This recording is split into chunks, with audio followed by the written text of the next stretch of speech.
Muy buenos días, bienvenidos a la Universidad Rural de Guatemala a su curso de técnicas de investigación. El contenido que estaremos implementando el día de hoy es referente a la semana número 16 con el tema Bases para realizar la tesis de la Universidad Rural de Guatemala. Objetivo de la clase: conocer los requisitos básicos para la realización de la tesis en la Universidad Rural de Guatemala.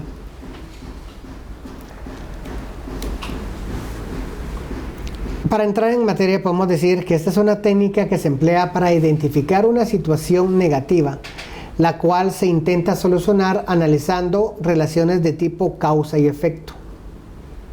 ¿Qué es el efecto? Es el daño mayor que ocasiona la problemática encontrada.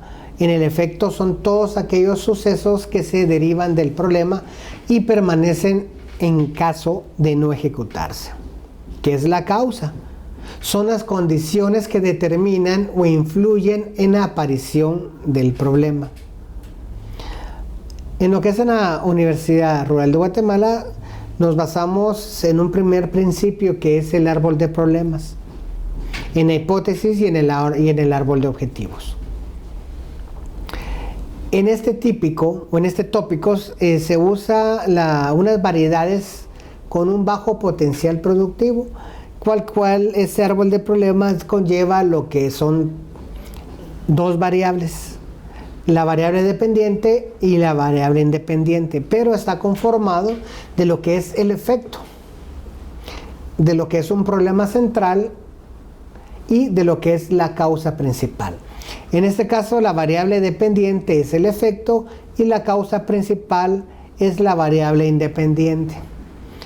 En el problema central, de lo que es el punto medio o el punto de partida de nuestro árbol de problema, pues nos enfocamos prácticamente de lo que es el problema que conlleva o qué es lo que inició nuestro interés de investigación. En lo que es en la causa principal es qué fue lo que causó que se llegara a este problema. Y el efecto es qué es lo que repercute o qué es lo que conlleva los efectos, como su mismo nombre lo dice, de estos problemas y estas causas de este problema encontrado. Esta herramienta del árbol de problemas ayuda a realizar el análisis en una problemática. Por medio de ella se puede explorar todos los elementos que se encuentran alrededor. Con esta herramienta se puede identificar y organizar las causas y consecuencias de la problemática. El mapa del problema se divide en las tres secciones, como les dije, en el problema principal, en la causa y el efecto. El árbol de problemas es una técnica que se emplea para identificar una situación negativa, que es el problema central, la cual se intenta solucionar analizando relaciones de tipo causa y efecto. Para ello se debe formular el problema central de modo tal que permita diferentes alternativas de solución en lugar de una solución única. Luego de haber sido definido el problema central, se expone tanto las causas que lo generan como los efectos negativos producidos y se interrelacionan los tres componentes de manera gráfica. La técnica adecuada para relacionar las causas y efectos, una vez definido el problema central, es la lluvia de ideas. Esta técnica consiste en hacer un listado de todas las posibilidades, causas y efectos del problema que surja, luego de haber realizado un diagnóstico sobre la situación que se requiere resolver. ¿Cómo se elabora un árbol de problemas? Esto se define como lo que es el tronco, o sea, lo que es el problema central. Esto viene siendo el tronco, viene de donde va a sacarse o se va a extraer toda esta lluvia de ideas para llegar a las causas esencial y directas del problema, que se ubican debajo del problema definido, o sea, que son las raíces. Las causas son las condiciones que determinan o influyen en la aparición del problema. Es importante verificar la relación directa que existe entre ellas y el problema. Y por último, que son los efectos o las manifestaciones que se ubican sobre el problema central, que viene siendo como la copa o el fruto de todo esto, y se refieren a las consecuencias e impacto producidas por el problema. Todo esto representa un elemento fundamental en el proceso de la investigación. Luego de formular un problema, el investigador enuncia la hipótesis que orienta el proceso y permite llevar a conclusiones concretas del proyecto que recién comienza. La hipótesis bien formulada tiene como función encauzar el trabajo que se desea llevar al efecto. Además, que aclara acerca de cuáles son las variables que han de analizarse y las relaciones que existen entre ellas y permiten derivar los objetivos de estudio constituyéndose en la base de los procedimientos de la investigación. Tamayo, en 1989, señalaba que éstas se constituyen un eslabón imprescindible entre la teoría y la investigación que llevan al descubrimiento de un hecho.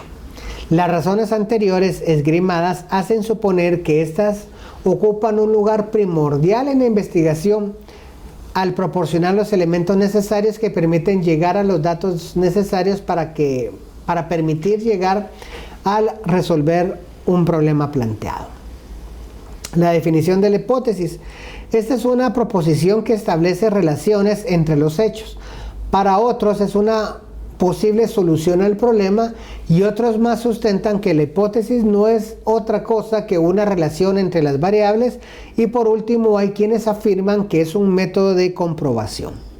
La hipótesis como proposición establece relación entre los hechos. Una hipótesis es el establecimiento de un vínculo entre los hechos que el investigador va aclarando en la medida en que pueda generar explicaciones lógicas del por qué se produce este vínculo. La hipótesis entonces es la suposición hecha por alguien o el investigador con respecto a alguna situación o fenómeno particular, la cual podría o no ser comprobada. En la Universidad Rural de Guatemala se elabora en forma causal según el cuadro dominó, que es el método creado por el doctor Fidel Reyes Lee, el cual está enumerado en las casillas 1, 2 y 3. Y en esta forma de pregunta que se hace a la inversa, que sería 3, 2, 1.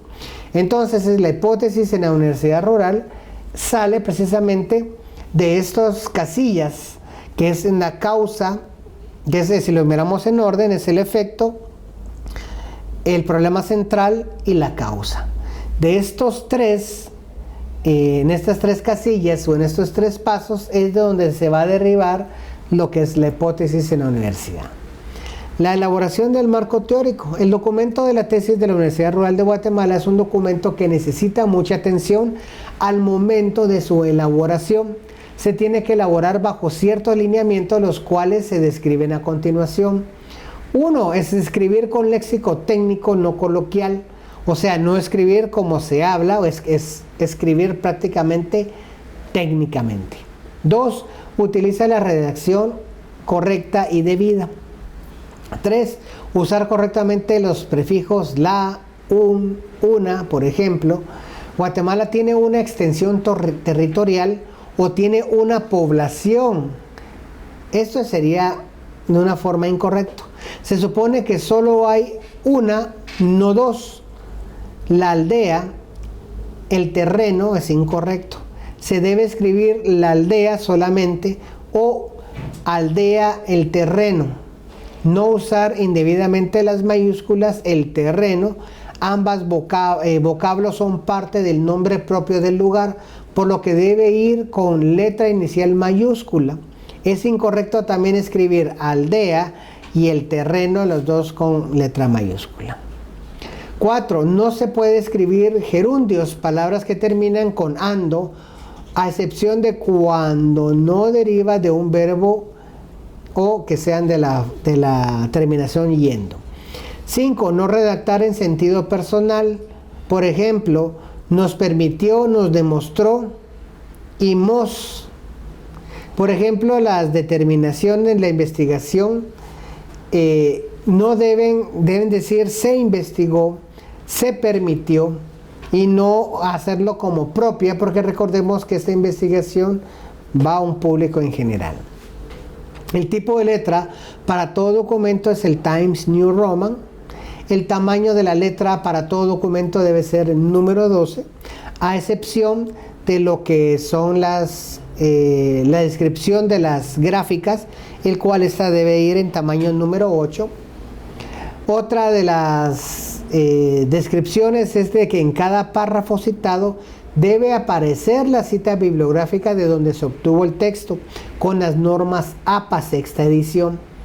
Esta cita bibliográfica debe aparecer también en la bibliografía, puede aparecer en la cita al final o al inicio del párrafo, o en último caso debe ser de forma narrativa. También debe haber un espacio entre párrafo y párrafo. Otra es que los párrafos no pueden pasar de 8 líneas. Otra característica es que el interlineado del documento debe ser a 1.5 de espacio. También debe cuidarse muy bien el uso de las tildes y verificar que el autor correcto no las cambie.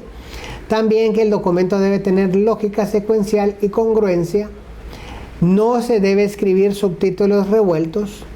También los nombres del tomo 1, por ejemplo, el prólogo, la presentación, introducción, marco teórico, la presentación, el análisis de resultados, conclusiones, recomendaciones, la bibliografía y el anexo de la tesis deben ir al centro, tildados, si lo necesitan, en letra mayúscula, tamaño 14 y numerada con la numeración romana. También los nombres de los 5 títulos del tomo 2, el prólogo, la presentación, el resumen, las conclusiones y recomendaciones y anexo deben ir también centrados, tildados si lo necesitan en letra mayúscula tamaño 14 y numerado con la numeración romana. Los subtítulos deben ir alineados a la izquierda con letra minúscula y tildados si lo necesitan.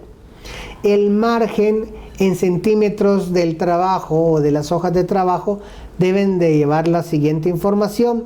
Tiene que tener 3.80 en superior, 3.20 inferior, 4.0 izquierdo y 3.20 en derecho. La numeración de las páginas debe ir centrado en la parte inferior.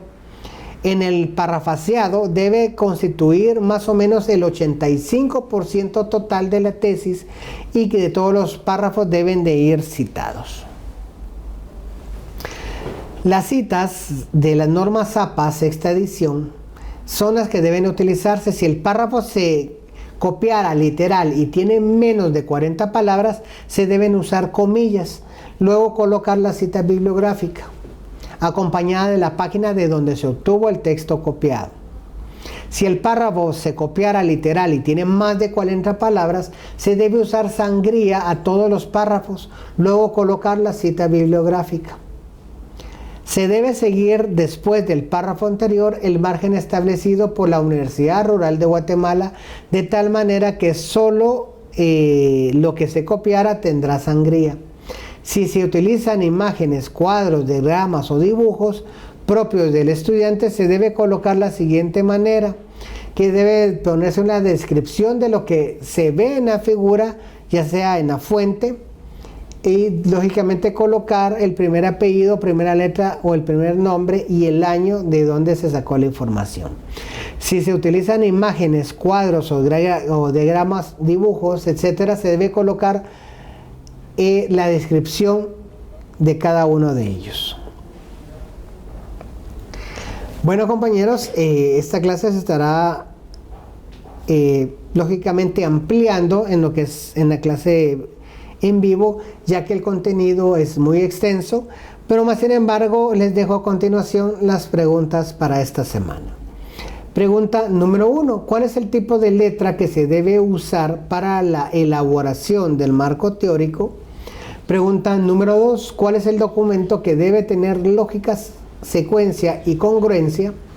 Pregunta número 3. ¿Es una técnica que se emplea para identificar una situación negativa, la cual se intenta solucionar analizando relaciones de tipo causa y efecto?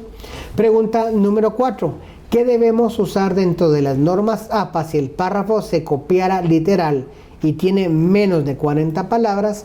Y pregunta número 5. ¿Qué tipo de fuente deben de llevar las gráficas y cuadros? Bueno, muchas gracias por su atención. Los veo en otra clase virtual de su Universidad Rural de Guatemala. Pasen un excelente día y hasta la próxima.